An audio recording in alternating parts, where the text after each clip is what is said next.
You can almost say that the quality of the relationship can be judged by how much emotional intimacy can be cultivated, and intimacy rests upon a foundation of trust, meaning that if you cannot trust the person, you can't get closer to them because you won't want to open yourself up. You only want to open yourself up to people who you can trust, right? You can't trust them, you kind of close yourself off. Close yourself off, intimacy hits a wall. You don't get closer to them, right? When you hit that wall, it dies because things are either getting better or they're getting worse. So either progression and getting deeper into the connection, or you're withdrawing and getting further apart. One of those two things are always happening. Make sense? Yeah. Okay. Um, what's another one? You want to see their ability and willingness to repair, like after conflict. I was talking to a client today, man, who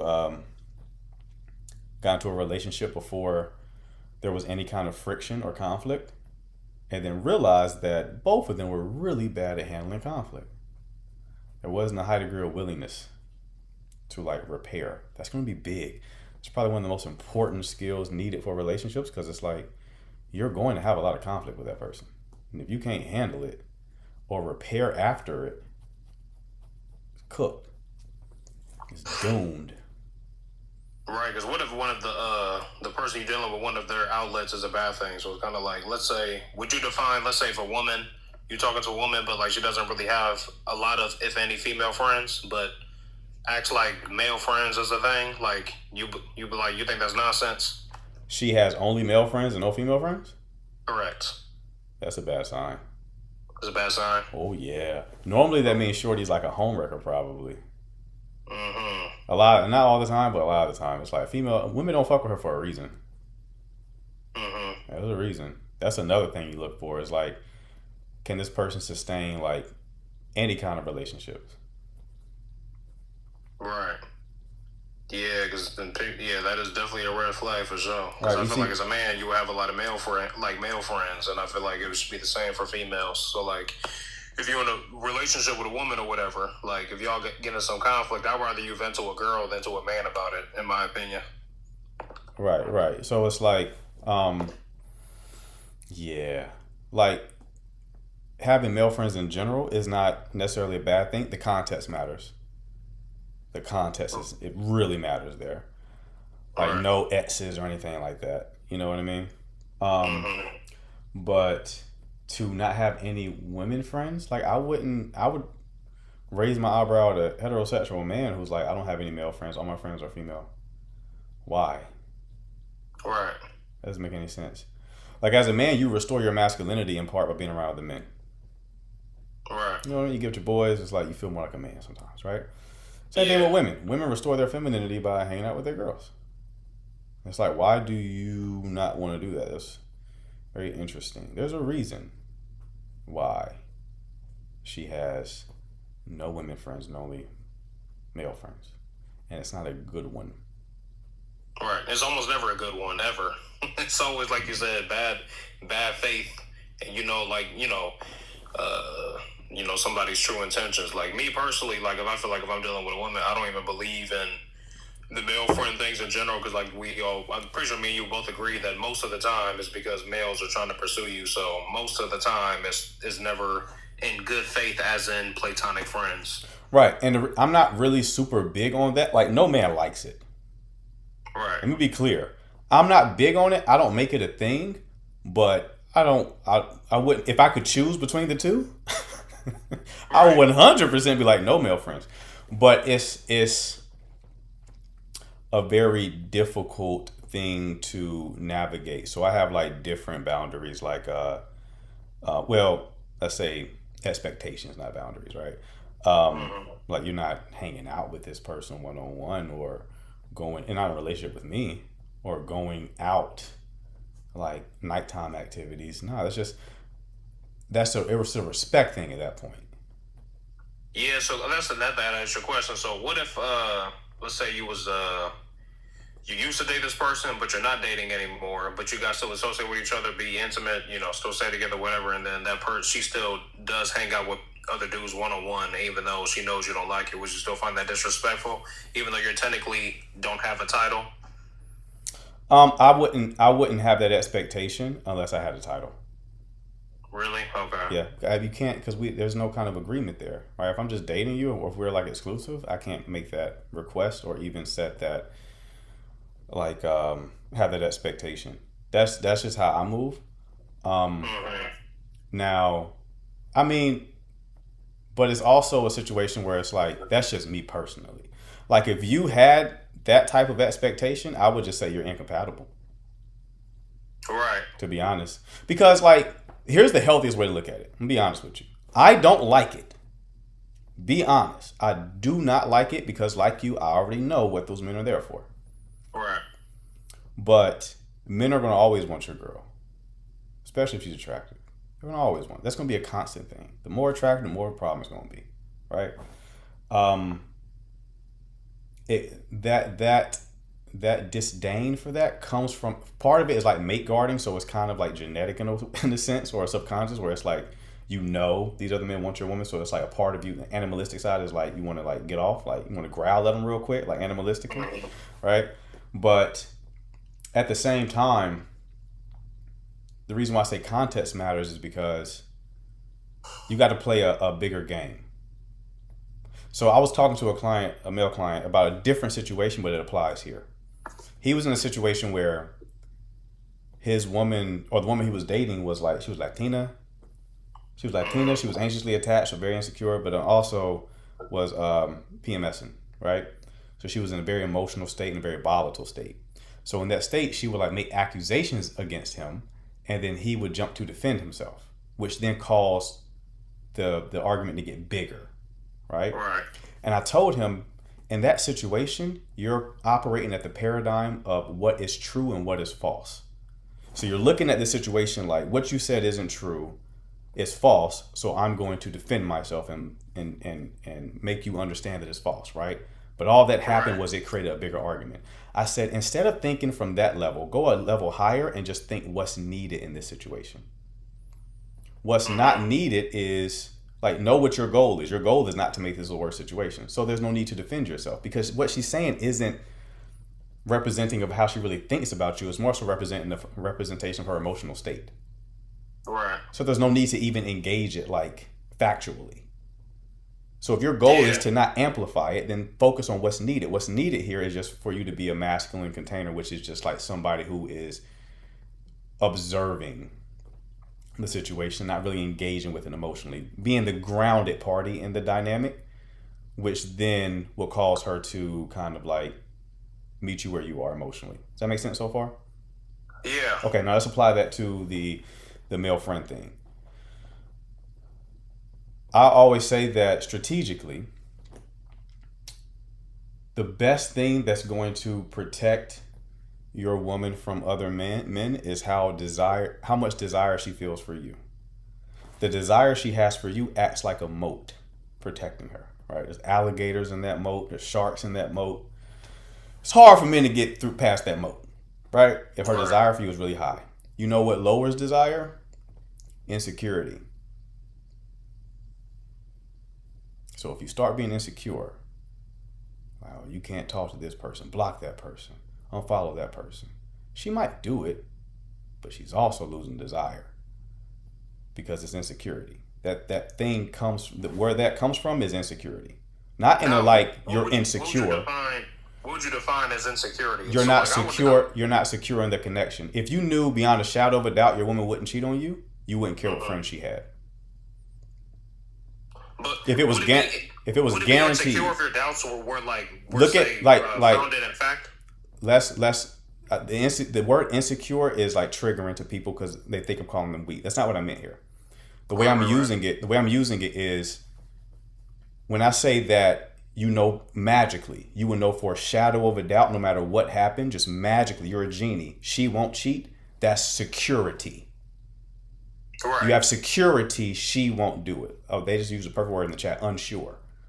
I'm using insecure as unsure, uncertain. That's how I'm using it. Right. So you're uncertain whether or not she will, which is why you have a problem with it. See, that's the thing though, because generally I would view it as kind of like if you're secure in something, you have like essentially, I view it as kind of like you have evidence to kind of have that belief. But then I feel like, but if you're questioning it, because I know I kind of would use insecure as like, when somebody say you're not paranoid if it's true. It's kind of like that. So like, is it really insecure if, let's say, hey, she may be doing something, but then she really is doing something, then that wouldn't be insecure. It would be, you was just right. Like, you know what I'm saying? I get what you're saying, but I think it's ultimately just semantics. Now, let me also be clear here. If this was a woman asking me this, I would tell her there's a difference between morality and wisdom. Okay. Right? So a lot of people think from the frame of like what's right and what's wrong. Is it wrong for her to have male friends? No, it's not wrong. But it is unwise. It's not wise to. Right. Because you could potentially be tempting fate. You don't really know who you're going to fall for. Some people you fell for in the past, you probably didn't think you would. Right? So it's unwise. So if I'm talking to a woman, that's what I'm telling her. Yeah, that will be an act of good faith for your man. It'll make him more secure in the connection. I tell men something different. You see the nuance? Yeah. I'm giving them, they have a different goal. So for them, I'm thinking like preserve desire. But if their lady was coming to me, I would tell them, just cut the male friends off. You're adding friction to the connection that don't need to be there. You're making it harder to connect with the person you're with because you have these other people here and they're here for ulterior motives. Always. Right. And they try to act delusional like they don't know what it is when they know what it is. Right. So, because they like the attention. So what guys feel is they get like, they try to control the situation. Women don't like being controlled, man. You got to play this shit strategically. You know what would be a better move? If you think it strategically, people always think of the next step. Think of the big picture. You improve your decision making when you think long term. The more long term you think, the better your decision making is. Gospel, right? So, here's a better play. Don't make it a problem. Unless the context is this is an ex or this is someone that she's clearly attracted to. In those situations, you can't go for it. But if you know, buddy, these guys are orbiters, dudes who want your girl, but you can tell she's not attracting them at all, they're not really an issue. Still understand why you don't like it, but they're really not an issue. The issue. Now, what if in the two other examples, what if that is the case? It's an ex, or you think it's somebody? If it's an ex, no, we cutting that off immediately. I don't deal with people. I would not even entertain someone still talking to their ex. Wouldn't even entertain. And then what if it's some guy she feeling? If it's clear that she's feeling the guy, then I would also not entertain it. That's when I would set an actual boundary. The only time I would not have a problem with this is if I can identify they are orbiters, meaning men who are just nice guys who just want your woman and you can tell she's not really feeling it. But here's the thing: women can still end up with guys like that, but they normally end up with guys like that when their current guy really drops the ball, like in an egregious way, right?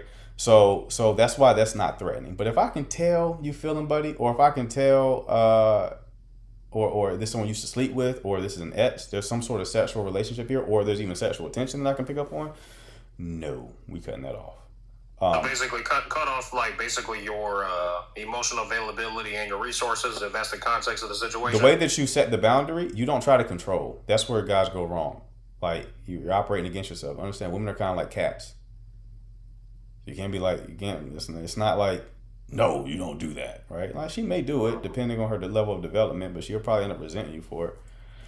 And then her friends are going to call you controlling, and then she may like rewrite history in her head, and now you're just this narcissist, right? So you just say what you prefer and watch. I just prefer my connections, people I date, or the woman who I'm, plan on being with doesn't have XYZ, right? Then if she does things you don't like, then basically just step back. Yep, then you leave. Okay. If she heard you when you said what you prefer, she decided not to do it. So okay, then you leave. Not with malice or anything like that. Just from a place of like, well, I said what I said. I let you know how I felt about it, and you didn't take it seriously. So bye. It's as simple as that. The controlling thing is you might keep the connection, but it starts dying a slow death. Right. Like leaders don't have to force you to do shit. Right. You feel me? So if you're gonna be the leader of the dynamic, like you could just state the preference, and then they should get on board if they're really rocking with you like that. But if they don't, then it's like, okay, well, she can't be led in general, or she can't be led by me. Therefore, I'm out of the connection. Right. and then move on to somebody else that would accept what you want, basically. Right. Okay. So you spinning gospel, man. It's a lot of nuance, man. A lot of people make it black and white. Other guys will tell you, like, she don't respect you, or she blah, blah. It's like, it depends. This game, it depends. You got to have the context. You know what I mean? Another guy can come and give me a situation, and it's like, Shorty just has orbiters around, and it's like, it's really not an issue. And in that situation, I would tell him, be okay with it, be secure in the connection. But if you still don't want those guys around, then you lead her to a new social life. So you go out there and meet couples, and then you include her in those connections, and now you can't be like eliminate these connections without replacing it with something. Now, what if that said woman says she has like a troubled past, lack of a father figure from childhood and stuff like that? Like, how would you? And then let's say, would you think that would be a factor as to why she could be moving a particular type of way because of lack of a foundation from her childhood? Yeah, that always has an impact, but like people also have free will, and they could work on themselves, right? I like to look at like the person's capacity, and I also focus on trajectory, right? So, wait for him to come back. No, my bad. I'm here. My bad. So, always tell both men and women to look at trajectory, not potential. Potential is like, oh, I see this in you, but they may or may not bring it to fruition. Trajectory is you were already heading in this direction when I met you. So potential is like your man's a bum, but he's low-key smart, but he doesn't apply himself. Trajectory is like, oh, I met this guy, he was actively building a business, or he was actively pursuing a degree. That's trajectory. The future is coming. Correct. So I don't really care about a woman's past to a point. If her trajectory is promising. Okay.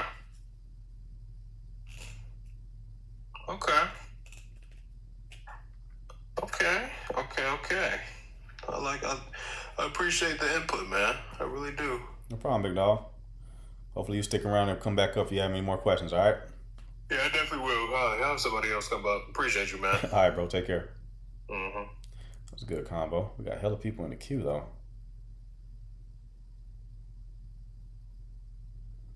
Hella people in the queue.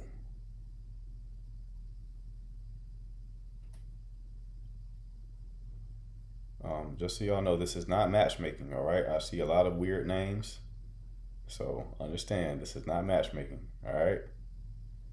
This is for questions and answers. This is not for you to find a husband or a wife, okay? Hello. Hi. Okay, so I'm calling about the relationship part of it. Mm-hmm. Okay, so I've been in a relationship for about 3.5 years, and me and my guy, we're pretty strong. Everything is good, but we have culture difference. He's pretty much a Muslim. I'm a Christian. Mm-hmm. And recently, this year, he actually went to his parents and asked if it was okay for their blessing for hand in marriage. And they told him no. So it kind of like made him upset and angry because up until him asking for their blessing, it was like a fake off. They were acting like they were happy that he was with me and telling him that I'm, that I've changed him and, like he's a better person and this, that, and the other. But when it was time to boil down for the marriage, they're like, no, she's not Muslim. We don't think that you should marry her. Like, she's not the one. You need to find a Muslim wife. So now I'm actually waiting to see, if we're going to get married or not. But in the midst of me waiting, it's kind of drainful. Like, so we stopped the spending the night at each other's house and all of this, that, and the other, which is fine. But it's kind of hard because when you love a person and you want so much for them and you see that their family is draining them from certain things, it's like, what do one do? Because I don't want to keep waiting and only for him to be like, okay, I don't want to marry you because I need to find a Muslim woman. and he's asked me to be Muslim, and I told him that I didn't want to be Muslim. I just want to stay where I'm at, you know. Mm-hmm. So I just need some advice about that. Like, what should I do? How long have y'all been dating? We've been actually dating for 3.5 years now. How did y'all meet? We actually met at a restaurant. It was completely off guard. I was already in the restaurant. He came in and I met him. And then after we exchanged numbers, we didn't talk for maybe like a week or two. Mm-hmm. And then after we did talk, it just like was a very good connection. It hit right off after, talking to him over the phone. So. Okay. And how old are you two? Okay, so I am 44. He is 39. Neither of you have been married before? No, we haven't. Okay. And he seems to be fixated on his family's perspective? I think that is at a point where, and it's kind of sad to say, but you know how when you only have your family and then you meet someone and they kind of take you and show you things. I'm the person that kind of like showed him things that he kind of like never done as far as traveling and stuff of that sort. So now it's like, he's like straddling the fence because it's like, I want to be with my family, but then again, it's like, you complete me. You show me things that I never seen or had before. Business has rised up really good since we've been together. It's just a lot of things that are plus, but it's like his family, I don't know. It's like I don't think they want to see him happy because they're so used to him being at their beck and call. And so now it's like, well, at first it was like, well, no, I can't come because I'm over here with her, or no, I can't come because we have plans. So now they all are telling him he need a Muslim wife. To now he's saying, now he's giving me the excuses like, oh, I want to go to the gym, or it's like he's scared to answer the phone when he's in the phone with them. And it's like, it's okay. Like, I understand your position, but I also don't want to, I just want you to have your own mind. And I feel like he don't have his own mind when it comes to, us. I think it goes against their faith to marry someone outside of the faith. So when I first met him, we talked about some things, and it was more like, okay, he said that with being Muslim, he said that men can marry Christian women, but but Muslim women can't marry outside of Muslim. And so I said, okay, we established that. So I even explained to him that I never wanted to be Muslim. And he was like, okay. So then, like, when he came to me this year and was saying how his parents felt, it kind of broke both our heart. But I took him all the way back to the beginning. I was like, hey, so do you remember when we first met? When I was telling you, if you have to have a Muslim woman or you have to be with a Muslim woman, like, we have to cut this off now because that's not what I want to be. That's not what I want to do. No disrespect to your culture. I respect your culture, do your thing. But that's not what I want to do, Mm-hmm. He was like, no, I can marry a Christian woman. It's fine. So now it's, can you be Christian? I want you to be Christian. It's like, I don't want to be Christian, sir. I just want to be me. I mean, I'm sorry, not Christian. I just want to be, I don't want to be Muslim. I just want to be Christian. I just want to be me. I want to trust Jesus. I want to move how I've been moving since before then. Okay. Right. Here's the thing. If you're really about your faith, either one of you wouldn't marry someone outside of a different faith. The Christian tenet is to make disciples of all nations. So marrying someone of a different faith is like, you can do it, but it's like, you're not supposed to. You know what I mean? You're not supposed to. And that's another thing. It's like, I don't want to waste his time. I don't want to waste my time at the same time, because we are very good to each other. We are very good for each other. But at the same time, it's just, that's the only thing that we have. And like I told him, to make your family happy or to make your mom and your dad happy, I want to bow out this relationship, and he won't let me. Like he's just like, no, no, no. I'm talking to them. I'm talking to them. But I said at the same time, I want a father-in-law that loves on me. I want a mother-in-law that loves on me just as well as I want to love on them. Yeah, I don't want a father-in-law that don't. you're overcomplicating it. It is very Yeah, simple to me. You're a Christian. He's Muslim, right? that's Both of correct. you are supposed to be trying to make other people what you are. This is going to be a spy versus spy situation. He's going to want you to convert because he's a people pleaser. He hasn't individuated from his family. Individuated means he does not have his own identity. So he's trying to make both parties happy. That's why he's stringing you along, because he hasn't made up his own mind. He doesn't have his own identity or sense of self. He is who people tell him he is. That's true. I Okay? believe that. You believe that, and that's not a man who can guide you or lead you either. So I don't know where this profound connection comes from, but it sounds like this is like a guy you feel safe with. And that's the only dynamic where the woman will be the stronger one, and the dynamic is like, okay, well, other men have hurt me and let me down, so let me find someone who's a little bit more easy to deal with. But the cost of that is they are weak. Yeah. So cannot be with a weak man. You will end up resenting him for his weakness.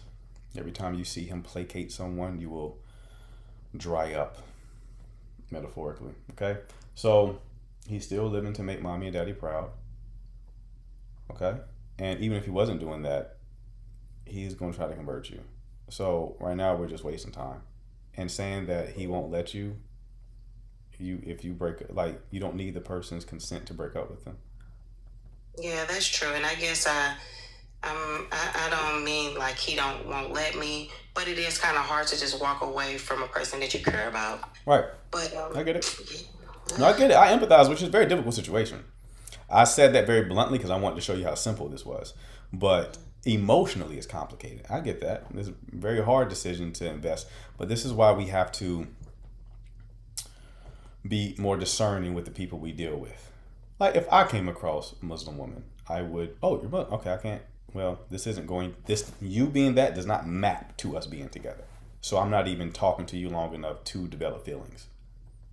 yeah, I can honestly say that he's like my first person I've ever dated that was Muslim, and I was learning about it. And another thing is like he keep trying to ask me to convert, and I'm like, well, how about this? How about you teach me what it is that you want me to convert to? And he can't. That's another thing that just like it's kind of hard because I'm like, I don't think that you even know what your background is. I think that your mom and your dad and See, but grandparents. I get your point, but like, I wouldn't even, why'd you even ask him that, right? Because it's like, why even entertain it?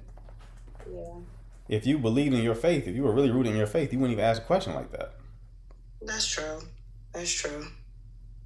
Well, I thank you. I appreciate your advice.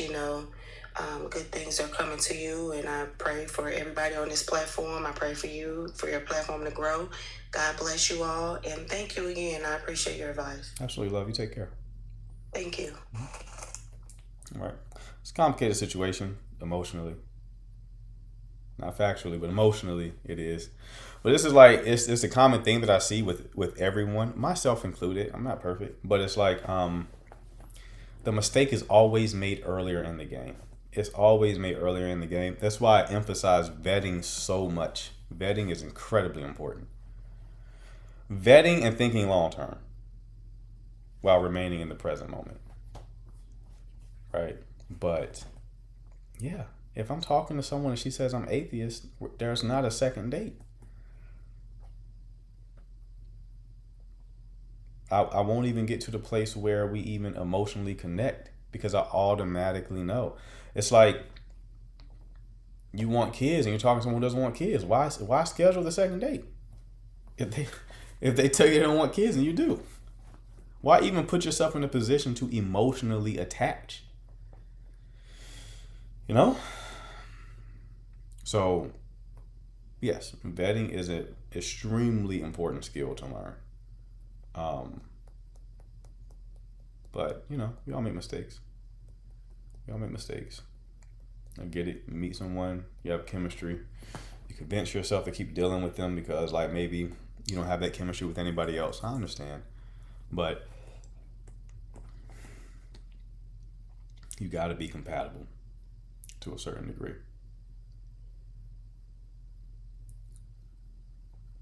All right, girl told me she was Jehovah's Witness. I had said, have a good night. I'm like, yeah, Jehovah's Witness? You think I'm getting up at 8 a.m. to go knock on some doors and get fussed out? Hell no. Yeah, I don't even open door for them no more. I hit them blinds real quick. Nope. Nobody's home. I'll say nobody's home.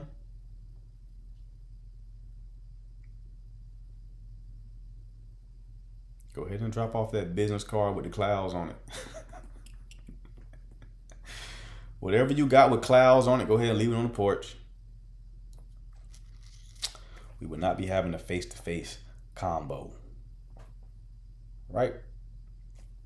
Anyway, people, if you want your 1 hour coaching call, this icon right here, it's a button at the bottom of the screen. Hit that, shoot me a message. I'll ask you about your situation. If I can help you, I will send you a link to book your call. I was just talking to a young lady who just said, this happened multiple times. She said, I've paid multiple people about this issue. Talking to you was the first time I actually got clarity and know exactly what's going on. I'm like, because I'm like that. Love, what you mean? I'm like that. Huh? We like that over here. All right? Also, prices are going up. End of the month, prices are going up. So, nobody will be grandfathered into the previous price. Okay? If you've DM'd me so far and you've seen that link, and then when you saw that link, you saw the price, you stopped responding, you're likely going to purchase it at some point. You just haven't went through enough pain. But understand, when that painful moment comes back, that price is going to be higher. So you might want to get it while the getting is good. Okay? All right. Who else we got?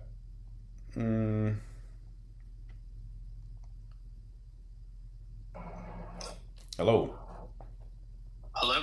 What's going on, man? Hey, what's up? Not much, dude. What First can I of do all, for you? yeah, enjoying the show. Thank you for doing stuff like this. It's very cool having a wise man like you give relationship advice just in general. Uh-huh. What can I do for you? Can you hear me? Yeah, what can I do for you? I had a question about. There's 2 questions I have. One is cold approaching and where to do it, and 2, age gaps. Like, as far as what would be an appropriate amount of like age gap that you would be willing to accept. Take you for example. I'm not sure which one you want to talk about first. So age gap, I've dated 10 years my junior is the lowest I've went. And that's more like an exception to the rule for me. It's not something I would do regularly. The rule of thumb is half your age plus 7. Half your age plus 7? Half your age plus 7. All right. And also cold approaching. Like, where's like the best place to cold approach?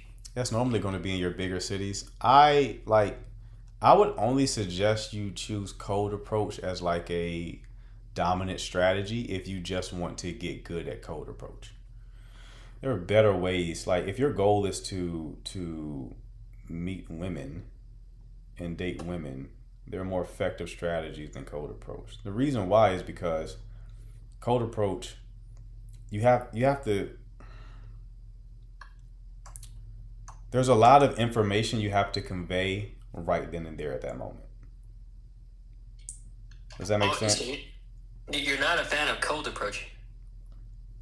It's not. I'm not a fan. I think you should be able to do it, right? Like, you should be able to see a pretty girl that you're attracted to and start a conversation and generate attraction. But I like efficiency. Cold approach is not efficient. No, I do get what you're trying to say, because you don't know like what you have in common with that person, right? Like, in comparison to you meeting a person organically through such like a volunteer or like just things that you do in general that you enjoy doing, such as like mountain climbing, or you rather meet women like that, right? Because you have something in common with them.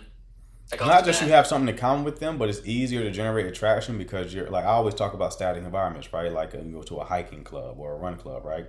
You get multiple touch points with the woman. so you can build connection over time. Also, she gets to have more context of you. You don't have to have the first conversation carry so much weight. Do you know what I mean? I mean, you cold approach, that initial conversation has to carry a lot of weight. It's a skill set that's hard to get good at, and it takes a lot of volume. A lot of guys do cold approach. They approach like one woman a month or something like that. To get good at it, you got to approach multiple per day. I would say, yeah, that is true. I don't see how it would carry too much weight, though, because at the end of the day, if you guys don't get along where, like, there's, like, some type of mismatch, you can just have a good night or, like, have a good day. Right. Like, yes, if you, here's the thing. If you want to do it, brother. I'm not telling you not to do it. What I'm saying is, Oh, no, I'm just saying. there's more efficient ways. Like, she could be in a bad mood that day, and that's why she doesn't give you her number. Right? She can be in a bad mood, doesn't give you her number because she's in a bad mood. You understand? Whereas if you choose a more static environment approach, like, look at what I do. I make content. I talk about dating and relationships. Women are aware of me. I can date women who follow me. And guess what? I don't have to do much work because the work is the content. They become passively attracted because they constantly see me. That's a way more effective strategy than cold approaching someone who does not know who I am at all, and I gotta go. You gotta preheat the oven. That strategy I like. I'd rather preheat the oven than just go out immediately to a stranger and be like, "Oh, you're attractive." Now I'll do it. If I see someone who like catches my eye. Yeah, you should be able to do it, but there's way more effective strategies. I always tell my guys, like, put yourself in an environment where your whatever you're competent at, the spotlight is on that trait.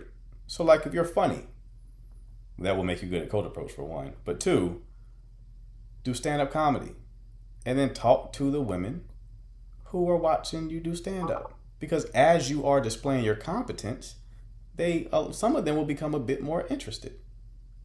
And then when you talk to them, they're already open to they're receptive because you've already piqued their interest. Does that make sense? I'm following. Yeah, 100%. That's way more. There is something. That's way more. That's way more efficient and effective of a strategy.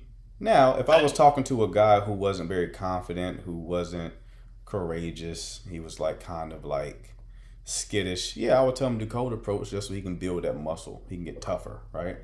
But that's not for him to get women. It was really just for him to like develop the character trait of like, doing some shit he's scared of doing, right? But if we're talking about efficiency, it is not. It is incredibly inefficient. Now, here's the thing: is that it's very rare, but women have shot their shot at me, like in public. Mm-hmm. But they don't do it obvious. Like, they're not like guys where it's like very obvious. But women have shots at me. However, I'm like, honestly, I'm a pretty shy person, and like sometimes I overthink stuff. Like, man, I'm just thinking like maybe they're just being nice or this and that. But then I look back, I'm like, yep, that was a shot. It's pretty rare. Like, it happens to me like once per month, I would say. But has a woman ever shot your shot? Have you noticed that? Like, it's not that rare. It's like something subtle. Like, they play it very safe. Mm-hmm. Yeah, subtle. It's very subtle. It's indirect normally. Yeah. But you should always just assume attraction. Assume attraction? Mm-hmm. Just assume that they like you. Huh. When you talk to a woman who you know likes you, Yeah. you're more confident, you're more smooth, you're probably funnier, right? Because you know she likes you, right? So you knowing that she likes you and that making you more smooth and confident and funny makes you more attractive. So a hack to being more attractive is just to assume they like you. Now, caveat, you must also be aware of how they're responding to you. Because if you assume that they like you and then you talk to them and then they're showing you signs they do not like you, you need to leave them alone. Oh yeah, for sure. Yeah, there's things called choosing signals.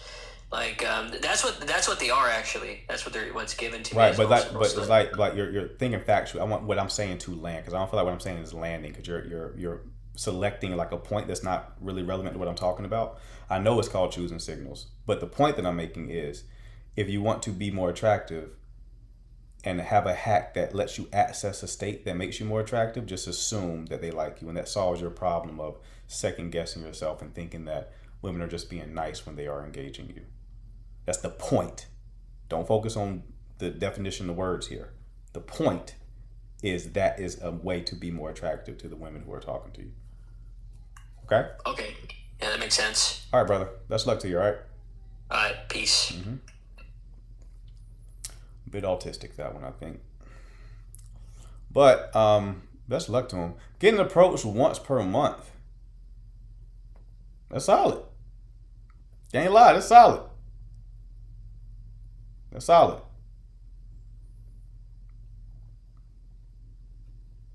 I would say definitely above average.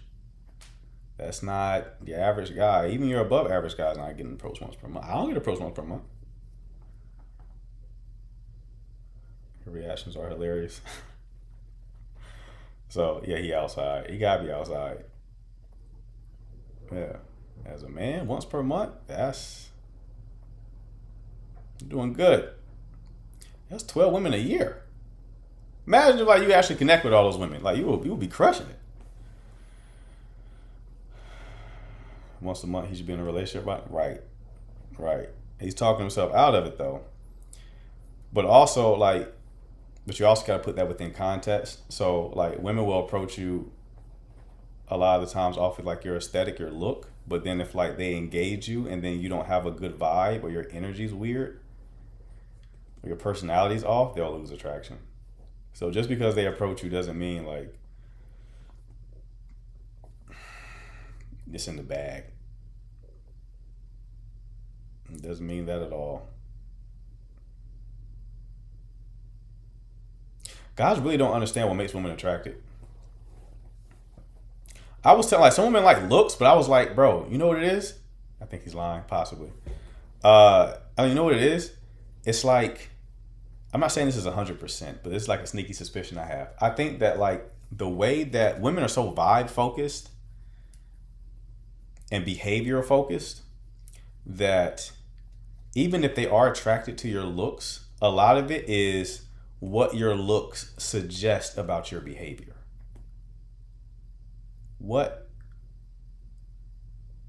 Who does your vibe suggest you are? Right? So you'll see women who like men with like tattoos.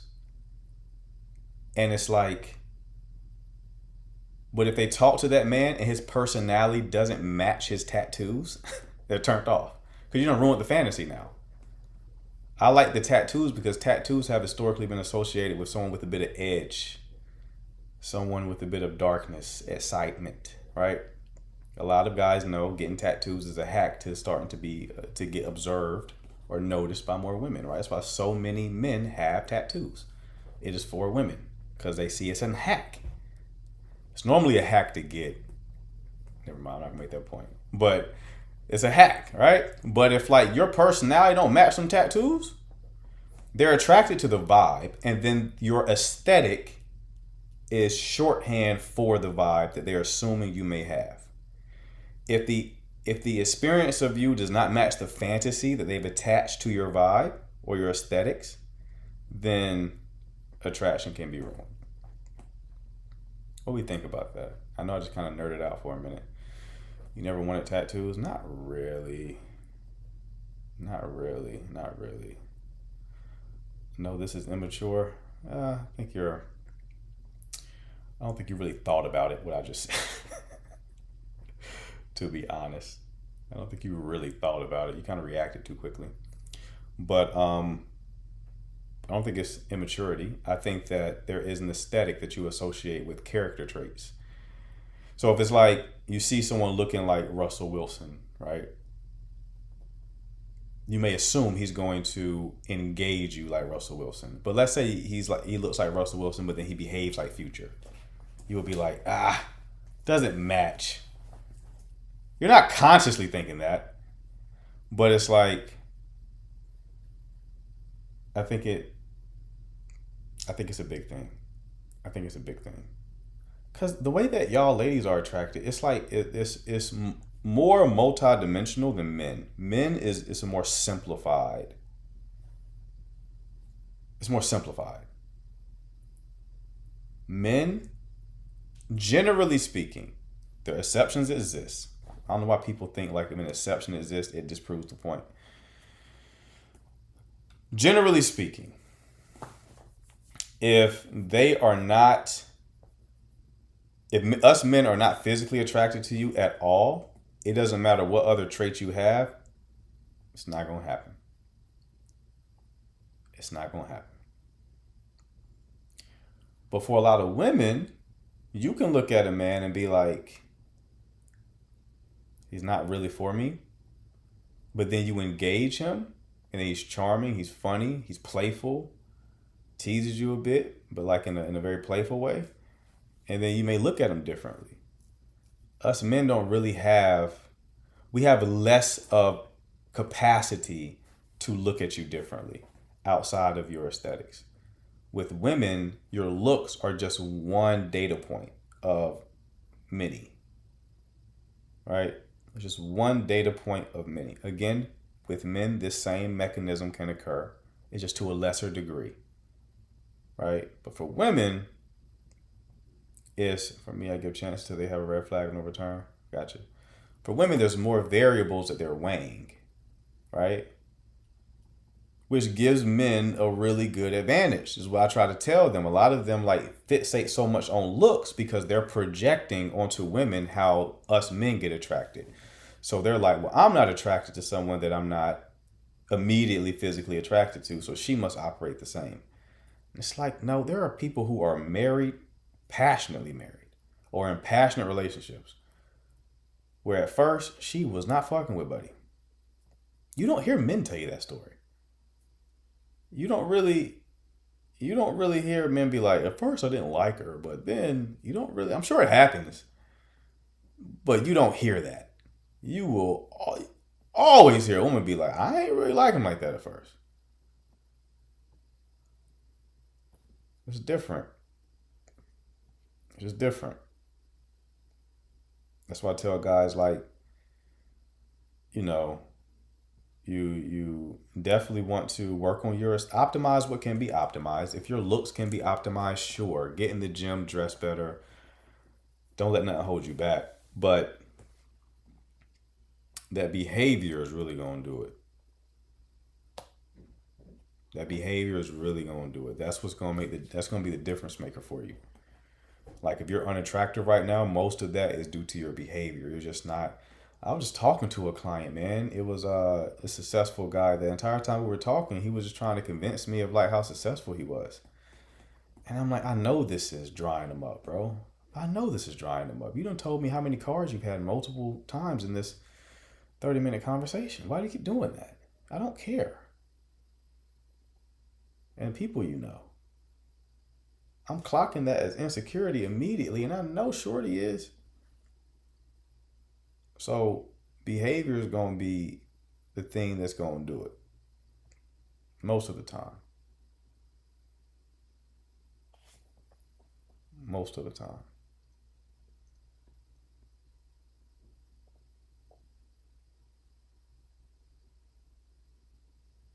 There's somebody in the chat. It's not their profile pic. I think they're using somebody else's profile pic. You can kind of like get the vibe on that. It'd be like a real pretty profile pic, and it's like, but the way they talk, it's like somebody pretending to be the really pretty girl in the profile pic, and I'm like, if that was really you, I don't think you'd be making these points. What's going on? Hi, can you hear me? Yes, how are you? I am wonderful. How are you? Good. What can I do for you? I have a question. So, I am 31, and I have been in 3 relationships. Mm-hmm. And if I'm being honest, I feel that all 3 of these men were secretly, if not fully, but like just maybe slightly into the opposite sex.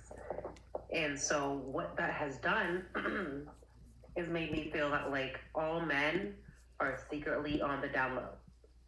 And so now I struggle with my dating life because I feel like, are all men secretly on the down low? And how do I know if a man is fully masculine?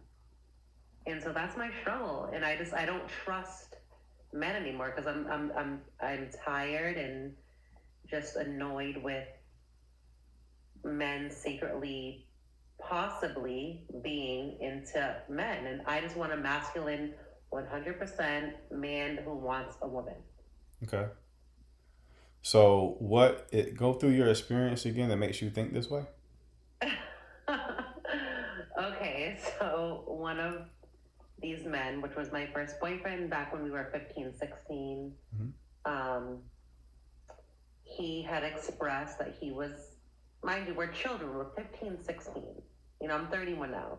Right. But he had expressed that he was into pegging. I'm not sure, do you know what that is? Mm-hmm. Okay, and then, now we've grown up, we're adults. And Wait, he was in the pegging at 15? Exactly. Oh, he was 16, I was 15. Whoa.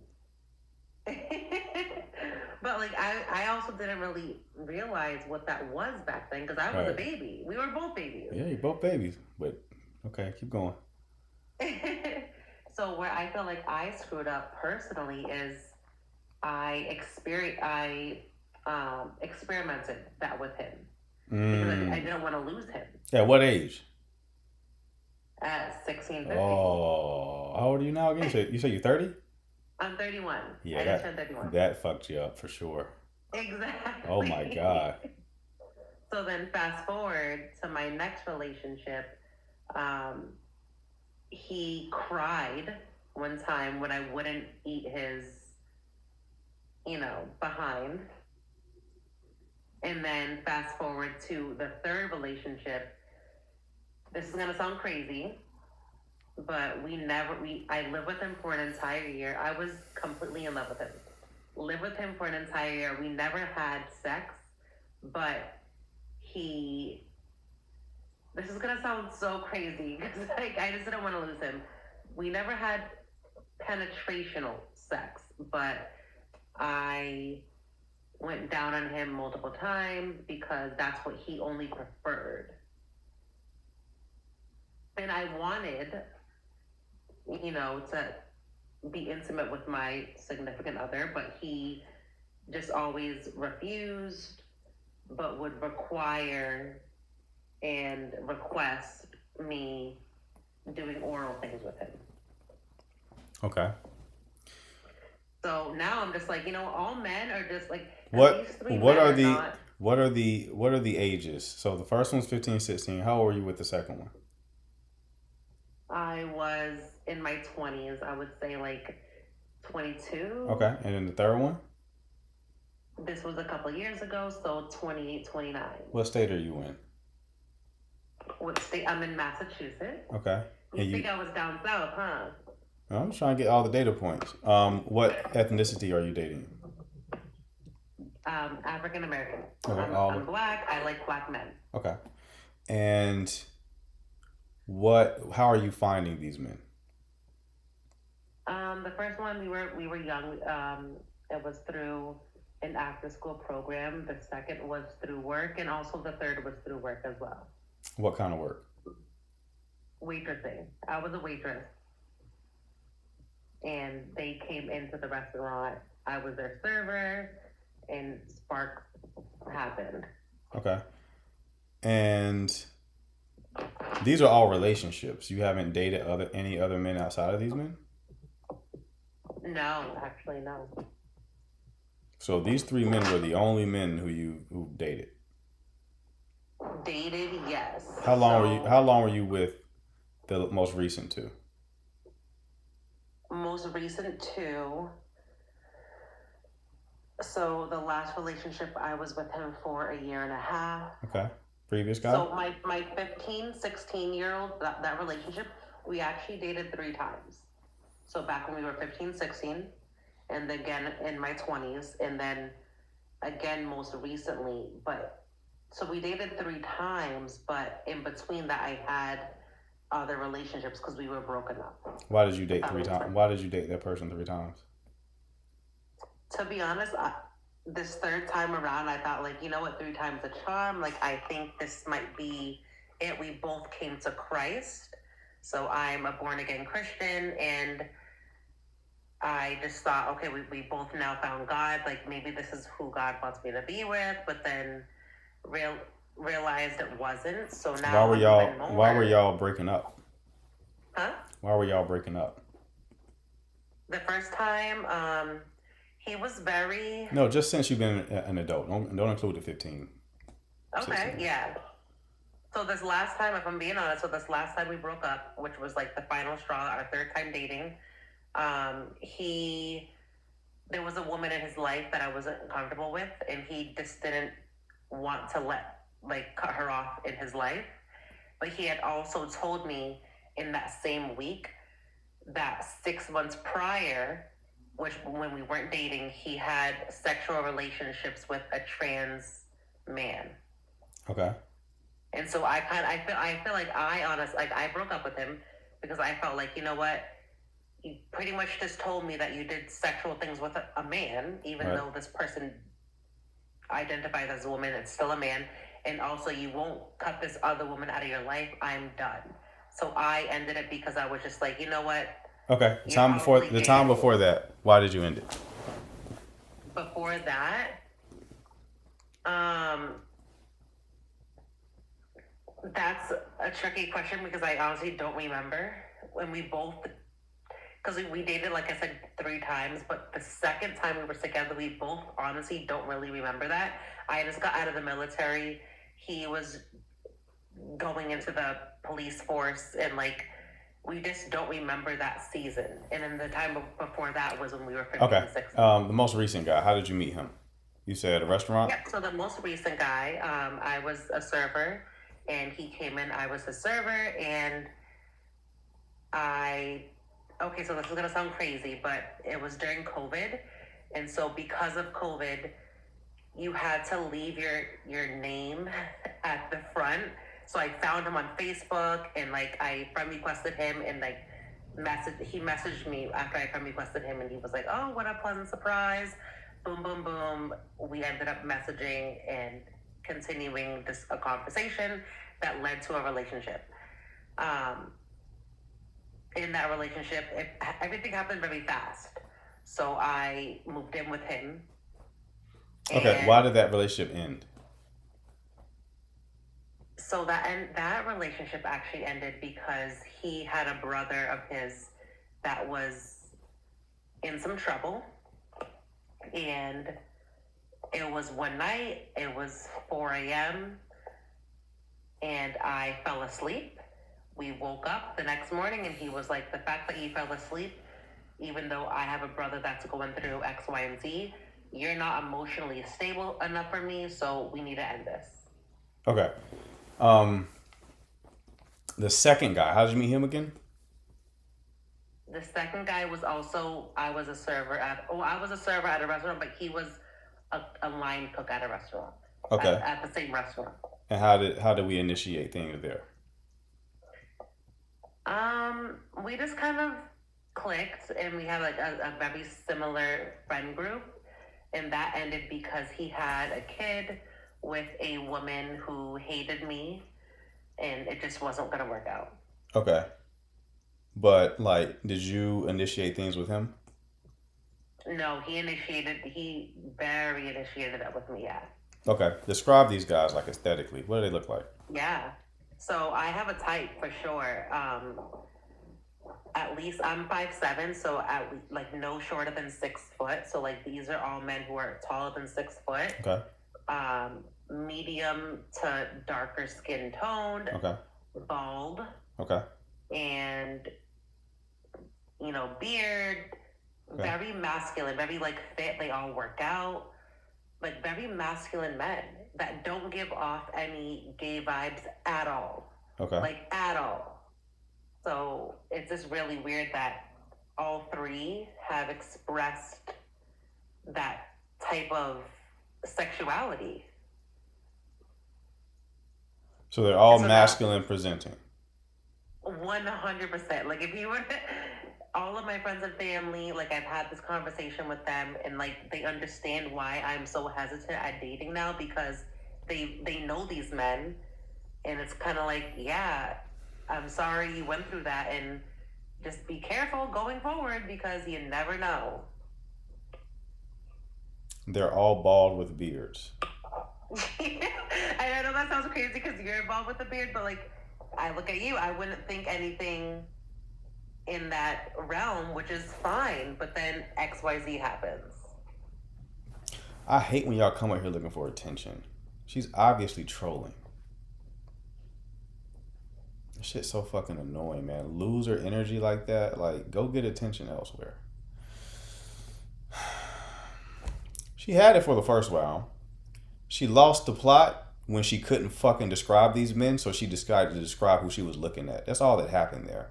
Put her on the spot. What do they look like? Y'all seen like Peter Griffin, where he's like, what's your name? He's trying to come up with a new name. He's like, then he sees a broom. He's like, broom.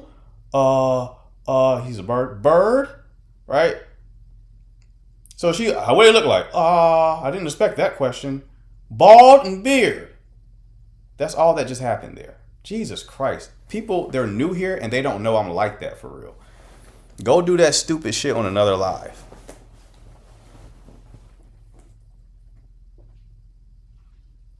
All you gotta do is ask enough questions and these people fucking reveal themselves because they are RETARDED. They didn't think it through. They're winging it. They're winging it. I clock it every single time. I'm gonna keep asking you questions. Some shit don't make sense.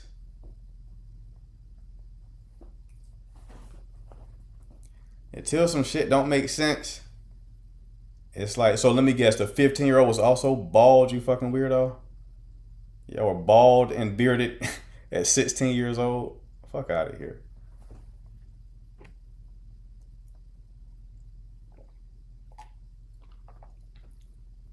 I clocked the lie. She said she was in the army and a server. Yeah, man. She's blocked now. I can't stand motherfuckers like that, bro. You know how big of a loser you have to be to get on a live like that and waste everybody's time because you need some attention because your parents don't love you?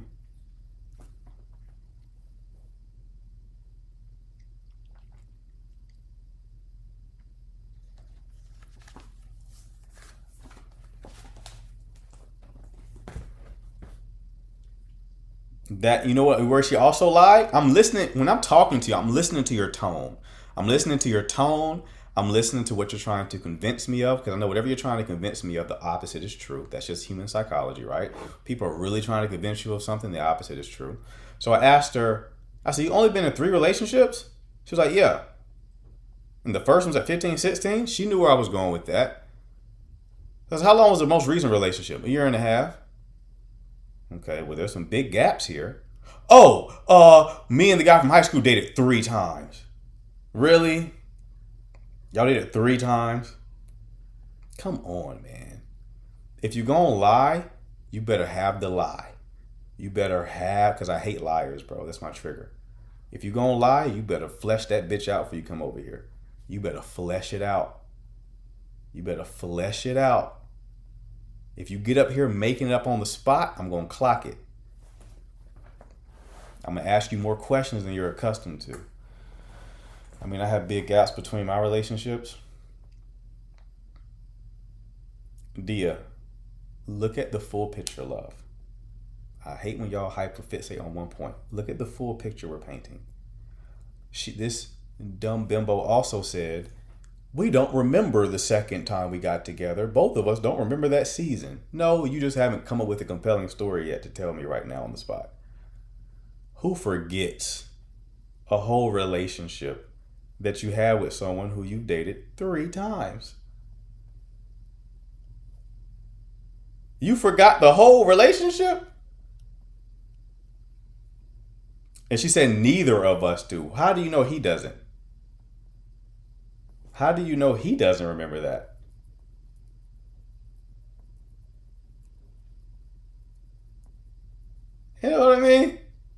Well, y'all not clocking this too. I'm knowing halfway through the story she's bullshitting. So I'm like, all right, let me keep asking questions so I really get a read on the situation. It already started ridiculous. You're not unless you're selecting for like alt men, you're not getting 3 men like their booty played with like that. That's like statistically impossible. You're not unless you're like in Atlanta. But Massachusetts? No. That's not happening. That's not happening. No, it's not. Come on. Come on. Just use some critical thinking. That's not happening. So I already know you're bullshitting me.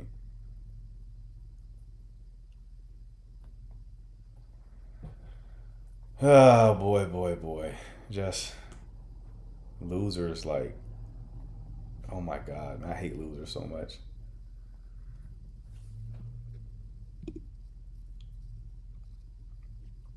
All the people on YouTube got a kick out of that one.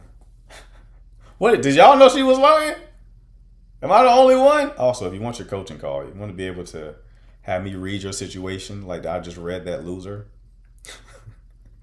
If you think you're dealing with a liar and you want my help to see if they are a liar, considering how good I am at this shit, this icon right here, hit that button at the bottom of the screen, shoot me a message. I'll ask you about your situation. If I can help you, I will send you a link to book your 1-hour coaching call. Understand, prices go up at the end of the month. She couldn't remember, right? Couldn't remember a whole relationship. Were you on drugs?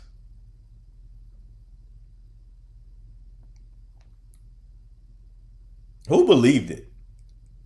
I'm not judging you if you believed it. I can see someone believing her story because her tone was consistent. I've been doing this for a while though, so I know I'm mentally prepared for losers to try to get attention on this live.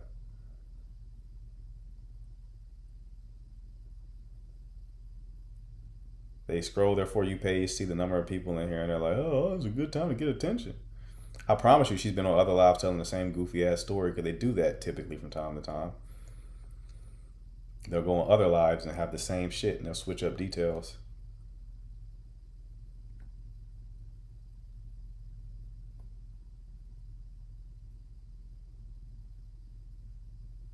When she said she was dating homie 3 times or late in the convo, it was a fun. Yeah, because if she really was dating, that's a good point, Grizzly. If she really did date him that many times, she would have led with that. And this guy, I dated him 3 more times and he got gay. He progressively got gayer. Every time I date this motherfucker, he has some new gay shit to pull out of his ass. His ass. That's where he hid his tricks up his ass. So, let me not get. We respect the LGBTQ community here at TikTok. If y'all are listening, I'm trying to get booted. You feel me? But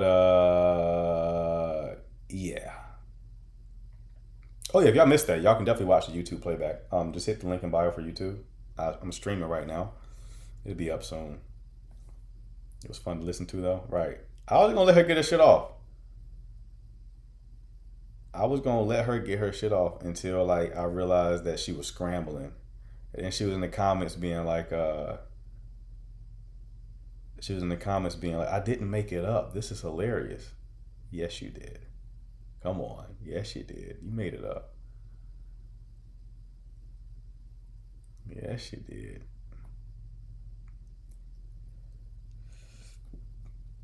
When did you realize? I was suspicious immediately.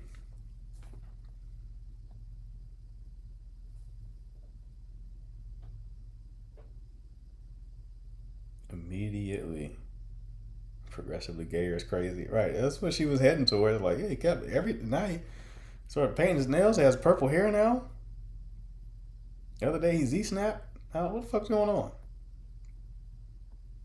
I'm losing him. Your apartment is more colorful for some reason. What is happening?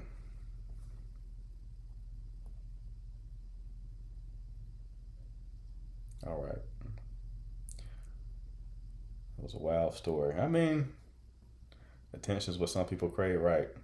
When you ask what race she hesitated to, right? I'm gonna hit you with some curveballs. I'm gonna see how you react. How you can react to this. You gotta do that with liars, man. If you ever deal with a liar, especially in a relationship, you like don't tell them what their tail is. They all have a tail. They all have a tail. Once you clock one lie, well, you should leave them, right? That's the healthy thing to do. But once you clock one lie, remember how that felt. Remember what you saw, right? I know a tale. I had a homeboy who was a pathological liar. This motherfucker lied to keep his teeth white. He lied to keep his teeth white. That motherfucker, he would throw you one real quick for no reason. And Tony, I'm gonna be kind to you, love. I only do that with people who playing with me. Don't play with me. I'm gonna help you, but if you're playing in my face, that's when I get annoyed. But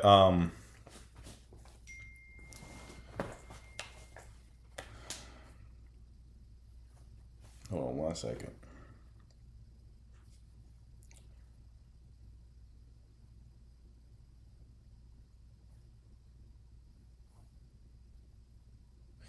So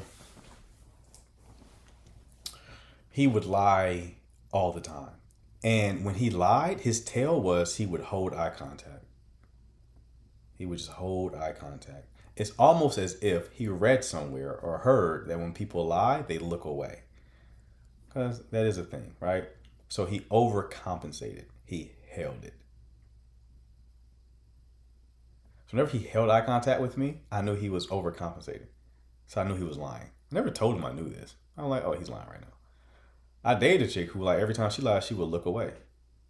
Like, because when you are creating a story, you kind of got to gather the thought. You have to gather it. Looking in different directions as you access in different parts of your brain to create. So she would look away and do that. Oh, she's lying. I'm not going to tell you I know you're lying, but I'll build this RICO case on your ass real quick. I'm a terrible liar. I always say, huh?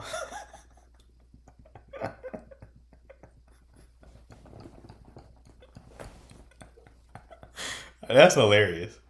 I do the same thing. I be telling the truth. Yeah, context is needed, right? That's why I said you have to know when you have to get like a baseline. So you got to see them lie you got to know they're lying and then like just see what they do when you know they're lying. And then that creates the frame of reference. Whatever they do when you know they're lying is like what they're likely going to continue doing when they lie in the future. People be having these tales. Have you had this happen before? Absolutely. Absolutely. I started talking about marriage from the second date. After that, he ended things. Did I scare him? Jeepers creepers, beloved. Yeah, you about scared me. Why are you talking about marriage from the second date? Like, in what context were you talking about marriage? Just like the general desire to be married one day, or were you like planning y'all's wedding? Ask him something you already know the answer to just to see the sign. Yeah, you could do that. I don't really do that because then it's like, I just let shit come to me, to be honest with you. That's how I get down. Like, I'm not thirsty for it. I'm not reaching for it. It's like, when it comes, it comes. If you ask a man a question, he asks, why is he lying? I would say most of the time, probably.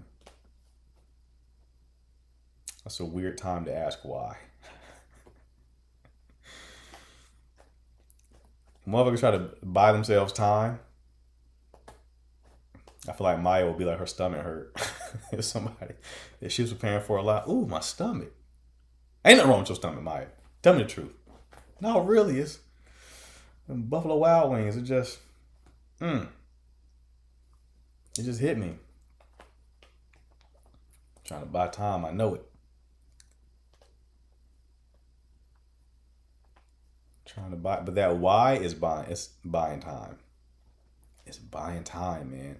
Let me tell you this too. You can't lie to someone who's anxiously attached. Give it up. They're too hypervigilant. They're going to remember everything you said. Everything you said. They're going to remember it.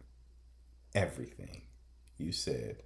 They're going to remember it. The moment you contradict yourself. Hold on.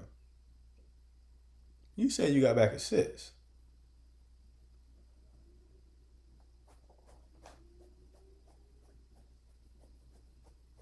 What?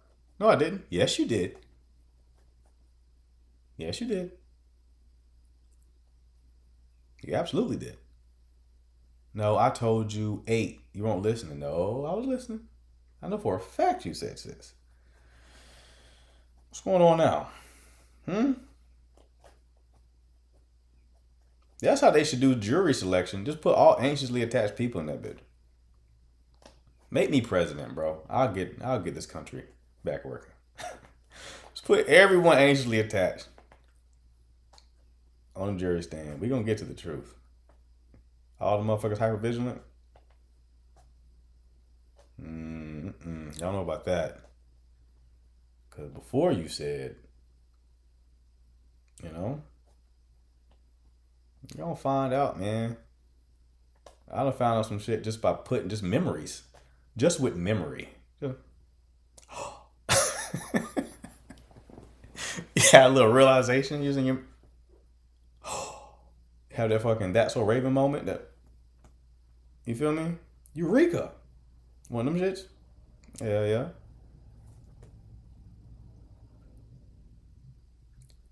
See what Danny talking about. D Money, what's going on? Hey, what's up? Chilling, bro. I wanted to get on before you moved on from the anxious topic. Before I make my point, because you reminded me of the importance of keeping evidence in mind to help combat like some of your anxious tendencies, especially when you're hyper vigilant like that. Right. Before I go into that, you've seen some of my streams before, right? Do you remember? Nobody spoil it if you've seen it. Do you remember what color my carpet is? No. Okay, cool. This kind of helps with the point. So a long time ago, something I used to be hyper vigilant about is like if I sent photos of my dog to someone I was seeing, like you should share photos of our dogs and stuff, I picked up on the fact that like they didn't remember. For context, I have like this green ass carpet. It looks like a mini golf carpet, and I make jokes about it all the time. But I noticed that like the people I was seeing wouldn't remember that, and I think I got neurotic almost, and kind of assumed that like, you know how sometimes people mix up details, and it gives you like a clue that they're talking to multiple people. I used to make that assumption, but over time I realized most people, if they see photos or videos consistently, don't actually remember what color the carpet is, even if it's obvious. So that just kind of reminded me when you were talking about the picking up on details, how important it is to keep like context and evidence in mind, because you can be hyper vigilant and you can attach the wrong meanings to observations you make all the time. Yeah, I've always said like with anxious attachment, the one insidious nature about it is you're right 85% of the time. But that 15% of the time that you're wrong is what actually fucks you. Yeah. Like anxious attachers are right so often that they believe that they are like always right. Yeah, you have to kind of gather all the evidence. And sometimes when you're neurotic in those moments, it's hard to do, even if you're a really logical person. But yeah, you reminded me of that point, and I wanted to bring it up because I saw your video earlier on it. And that was kind of like, I guess, anecdotal proof of it in the moment. Right. All right, bro. We got to turn it into an article. Yeah. My man. Sounds good. I'll let you get back to it. All right, brother. All right, let's get another caller up here. Someone who's truthful.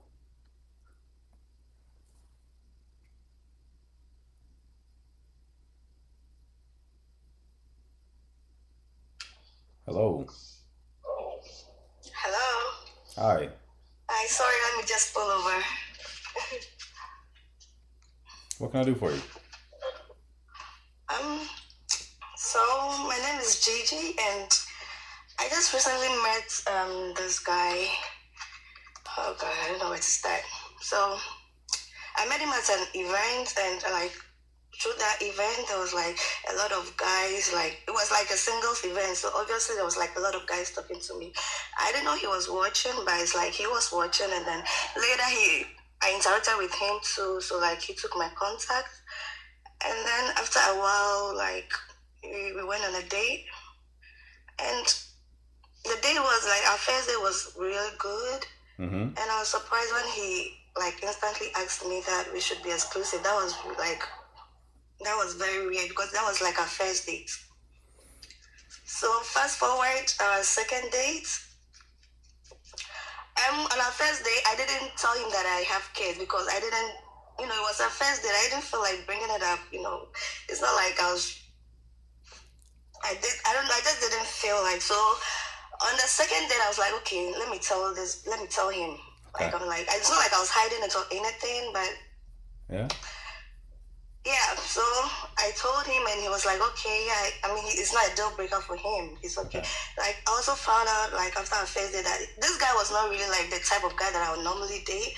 He like, I'm sorry to say, like physically, I mean, he's okay, but he's not really like the type of guy that I'll normally date. But I just felt that he really liked me, like, from his actions. So I was like, okay, this guy seems to like really like me. So I mean, there's no harm in trying. Who knows?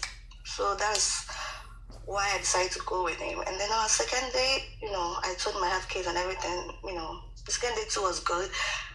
But then he tried to kiss me, and then like I just felt it was too early. But he was getting too hands on, like when he tried to kiss me, and I didn't like it. So I pull over, like I pull away. And then he tried again when we got to our car. Like, he was getting really hands up. I didn't like it. So I got into my car, and then like I kind of drove off. So I didn't hear from him like in 2 days, and then I texted him like, oh, like, how is he? And then he said he was like in the business meeting, like he was out of town for a business. So I'm like, okay. And fast forward is like 5 days now, and still nothing. I'm very anxious, attached, like you were talking about. Like, I don't know. And then I decided to test him with a different number, just to see whether he was ignoring me, because, and he replied that number. So I'm like, okay, so obviously he's ignoring me. So I don't know, like, do I just cut it off, or? What do you think my answer is going to be? Okay, cut it off. Mm-hmm. I'm just surprised because he seemed like he was really, really into me, He probably was. Okay. It sounded like he really wanted to be into you, literally. And when you didn't kiss him, he decided to move on.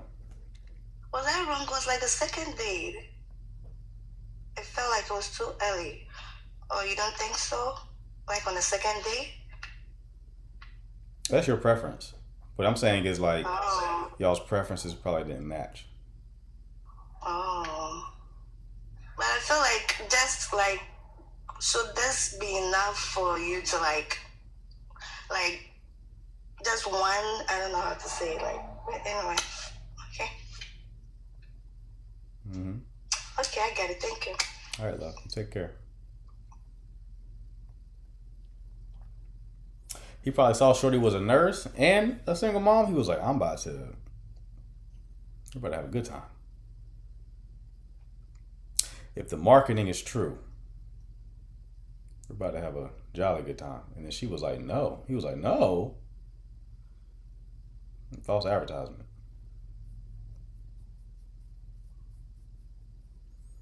False advertisement. Right? You hear nurse, you hear military, you think ass is being exchanged. Oh, that's the cliche, right? Especially the military are different. Oh my God, military are different. I could date a nurse. I don't think I could date military. Honestly. Because I know it's like, it's a cliche, right? Obviously, it's exaggerated, right? It's exaggerated, we know, but there's always a kernel of truth. There's always a kernel. I mean, there's an actual reason why nurses have that profession has the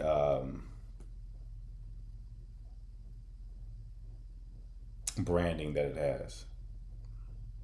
But I could date a nurse, right? Military, though, no, I can't do it. I can't do it. I'm so serious. That's why I'm whispering right can't do military, bro. No. No.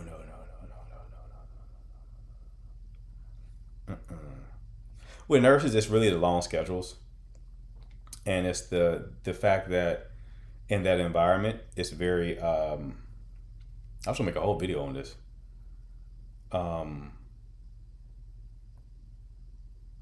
You can bond more deeply over trauma. That's why they tell you if you're like in recovery for something, those people be fucking one another all the time. Like people who are like at Alcoholics Anonymous, you know, any kind of trauma-based environment, they tend to fuck on each other a lot. So it strengthens the bond. It like amplifies it. So nurses are already kind of like sleep deprived. They're working odd hours. They're around people they admire a lot of the time. And then the context of the job creates like accelerated bonding a lot of the times. So it creates a chemical cocktail where the probability of cheating is higher. Doesn't mean you're going to cheat if you're a nurse. It just means there's a probability thing, you know? Profession a lot of times selects for a certain archetype as well. A lot of popular girls become nurses. Not all of them, obviously, but a lot of popular women become nurses.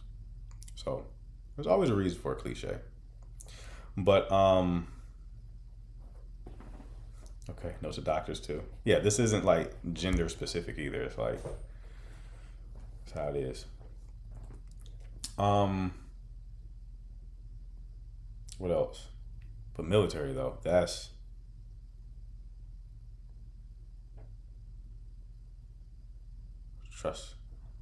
trust me on that one. Huh? Trust me on, I haven't seen many exceptions with that. I've seen some, like, I know faithful nurses and people in the medical field. Military, though, that's when shit gets spooky. We got time for one more call, I think. Let's bring Tony up if she's still here. What's up, Tony? Hey, how's it going? I'm good. How are you? Good. First of all, I haven't been here in a while because I had to take a break from dating TikTok. You told me to get out and meet people. There we go. And I did. And Hey. also, you've lost a lot of weight, so you look good. Good Hey, job. appreciate you, love. Okay, and second, I was in the military, and you told not one lie about the military. I have stories for days, especially when you're in Iraq. A 2 turns into a 10 very quickly. I bet. It does. I can make a whole TikTok on that, but I digress. Okay. Anyway, I'm on here today, and I'm just going to be completely honest because I just saw what you did to that one girl who lied, so I'm not going to lie to you today. There we go. I appreciate you. Not that I'm a liar in general, but I'm not going to start today, right? Mm-hmm. So I got out, like you said, and I met this guy about 3-4 weeks ago, and things have been going, good. I'm not sure if it's a slow burn. He's very confusing in the fact that I met him. We went on a couple of dates. The conversation is good. He's about 10 years older than me. But he doesn't ask any questions about me. Like, there's no deep interest. Like, I learned all about him over the first dinner and then the second date. And I'm not gonna lie, about a 4th date, we were sleeping together, like maybe twice we did it. But the conversation is still like dry. He's consistent. He texts me every day. We talk every day, but there's no like depth. I feel like he doesn't know me, and there's a lot to get to know about me, but he never asks any questions. So I'm wondering, like, what really is this if he's not like digging into who I am? Is it because he's older than me? Because I'm 41, he's 51, like, or is it just a slow burn? I don't know what to make of it. And let me just state that I'm not anxiously attached. I'm very secure in who I am. I'm very intentional. I don't crave. I'm not desperate for anything. I just like to have a good time. Mm-hmm. So I'm not trying to rush it. But also, if you're not going to ask questions, then dude, what are we doing? Right. You said you met him how again? Like he told me, I went out to a place. I went out for a night in the town with my girlfriend, and just met him. He got my number, and we talked like the next day. By that Friday, we had gone on a date. Communication's been every day, but it's hey, have a great day. Like, what are you doing? There's no depth. I don't think he's asked me a single question about. Well, on our second date, he dug into like, oh, so tell me more about you, and I gave him a little bit of rundown, like, oh, I was in the military, I'm a combat veteran, I have 2 kids. But then there's been no other depths. What is that? Okay. So are you like leading most of the conversation? No, because he'll reach out to me first, as far as communication, but then it's no question. So I'll just tell him about my day, but then that's about it. And then even after we slept together, the conversation is still consistent. So it's not like a situationship or a booty call, because he tells me what he's doing. Oh, I'm going to go to the gym. I'm going to do this. I'm going to go home. And he does what he says he's going to do. But I'm like, are you just dry? Is this a slow burn? Like, is it because he's 51? I don't know. Has he been married before? He has. He was in a long-term relationship. He has older kids, like 18, 19, 21. He hasn't been in a relationship in about a good 6 months, which, I'm like taking that into consideration. But also, I'm a guy. I'm like, get to know me, buddy. And it's been how long y'all been dating? It's just been a month. Like, we've been on maybe like 4 dates. So when you go on dates, what's the conversation like? Like, what are y'all talking about? Just the things that's going on. Like, the first couple of dates, I got to know him. We talked about the current state of Minnesota. I live in Minnesota.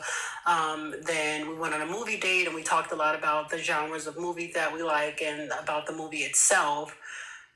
But then that's about it. So it seems, I don't know if he's like studying me, and that might be reaching. Like, he's just going really slow, but it's just off-putting for him not to ask me questions. It's weird. So what do you like about him? He's a whole vibe. He seems very mature. He's very serious. Like, there's no games. He's about 6'3" and very chocolate and handsome. And I'm not vain, but I mean, he's very chill and he looks good. So I don't know.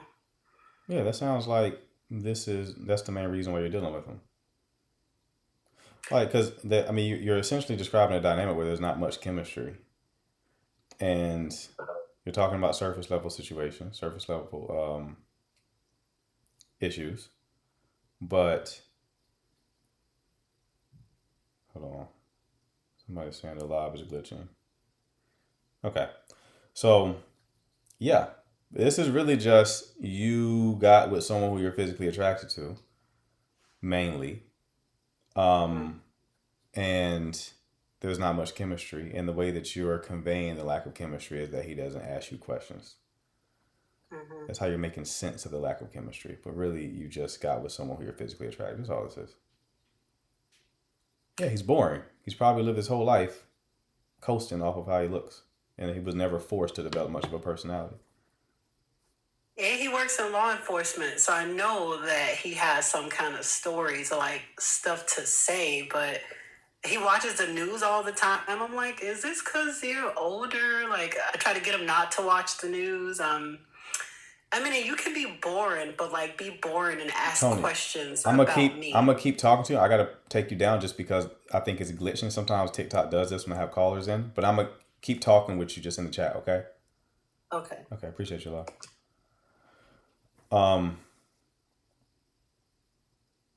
Okay, is the live still glitching, y'all? Or are we good? Sometimes it does that when I take callers. It's still glitching? Okay, let me close and come back. Hold on. My guys run a form.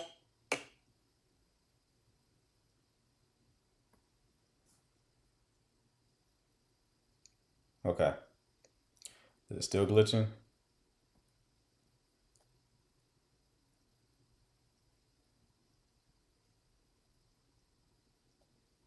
Are we back or is it still glitching? It's better? Okay. Good. Cool. All right. So yeah, we pretty much discovered that Tony was with Buddy primarily because of his physical attractiveness. You think I might still be glitching? It's glitching again? TikTok got to get it together, man. TikTok has to get it together.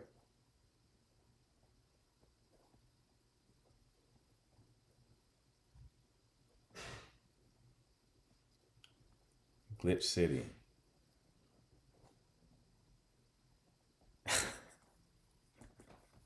All right, listen, I'm gonna go ahead and end then if it's still glitching. Tony, you should end this connection if you been dating him for about a month. If you've been dating him for a month and you have no chemistry, that's not a slow burn, love. You will have some degree of chemistry. You don't have any chemistry with him. You've dated him long enough to determine if chemistry could grow.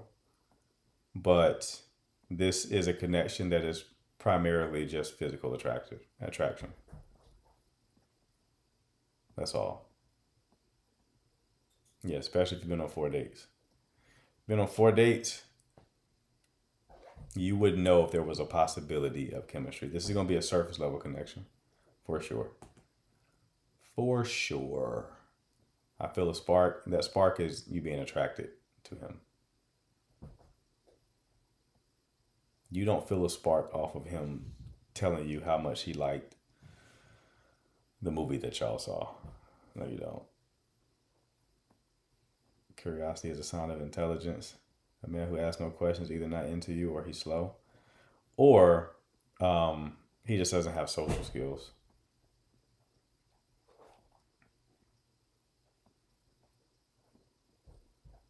No, I don't think he's not interested. That's not normally how it works. Like, men who are talking to you just to sleep with you pretend to be really into you. That's how they do it.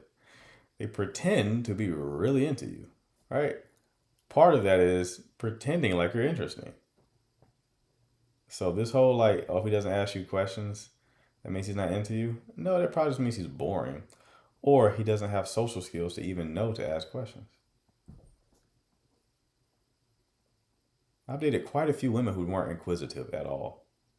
And they were into me. They just did not know to ask questions.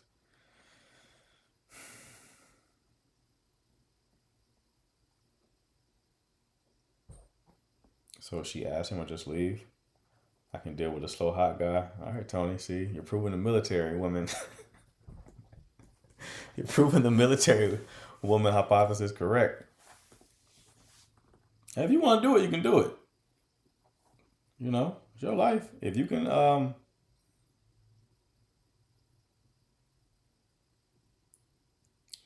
if that's not that big deal to you, then yeah, go for it.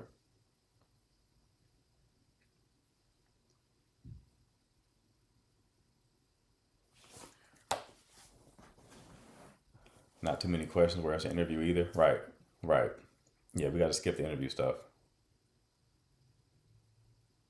Radio found love, right. I was just talking about the military people today. Yes. Something with the military ones, man. The military women are different. They're a different breed.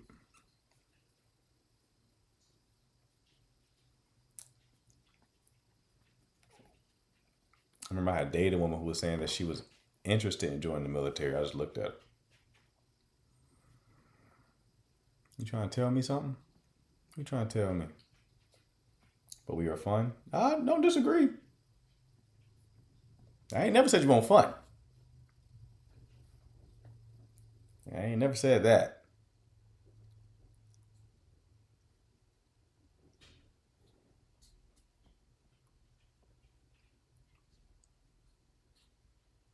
Okay, what kind of last minute? Am I glitching again?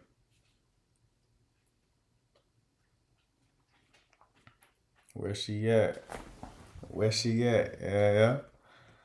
Also, people, you want your 1 hour coaching call. Y'all know what time it is. This icon right here. Hit that button at the bottom of the screen. Shoot me a message. If I can help you, I will send you a link to book your call. We're going to go ahead and wrap up tonight, though, because the glitching is back. TikTok is hating. They don't like all this attention. I think Shorty, who we called out for lying, probably put the word out. She put the word out. She had to take us down real quick, more than likely. Okay. So again, book your coaching call. Prices go up at the end of the month. If y'all can even hear me. If you're new here, make sure to follow. I'll be live again probably tomorrow. Remember, I get my speech tomorrow, so probably, but I'll keep y'all posted, all right? Appreciate the mods, appreciate the chat. I'll see you all tomorrow. Take care. All right.